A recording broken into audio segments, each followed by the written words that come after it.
Doctor कुंदन सुधाकर फेगडे, सरचिटणीस जळगाव जिल्हा भाजपाची वैद्यकीय आघाडी, संकट समयी धावून येणारा देवदूत। महाविद्यालयीन जीवनापासून ते राजकीय कार्यामध्ये आरोग्यविषयक बाबींवर यावल पालिकेपासून त्यांनी कामाला सुरुवात केली।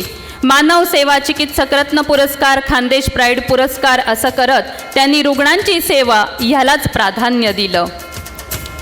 यावल रावेर मतदारसंघामध्ये त्यांनी भरघोस असं काम केलेलं आहे। आपल्या जन्मभूमीलाच कर्मभूमी मानत त्यांचं योगदान या क्षेत्रातलं सुरू आहे।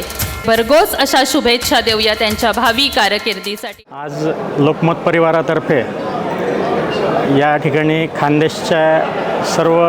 खानदेशातील जे सर्व पॉलिटिक्समध्ये नावाजलेले चेहरे आहेत त्यांना लोकमत परिवारातर्फे अवॉर्ड आज जाहीर झालेले आहेत आणि त्यामध्ये मी डॉक्टर कुंदन सुधाकर फेगडे माझाही समावेश केलेला आहे। खरं तर पॉलिटिक्स नाही, राजकारण नाही, परंतु समाजसेवा म्हणून त्यांनी हा पुरस्कार मला या ठिकाणी दिलेला आहे। त्याबद्दल मी लोकमत परिवाराचे आभार मानतो आणि 2019 सालीसुद्धा लोकमत परिवाराने खानदेश पॉलिटिकल आयकॉन हा अवॉर्ड मला त्या ठिकाणी दिला होता आणि 2024मध्ये सुद्धा माझ्या सामाजिक जीवनावर आधारित सर्व अभ्यास करून त्यांनी हा पुरस्कार मला दिला। त्याबद्दल मी लोकमत परिवाराचे हार्दिक आभार मानतो।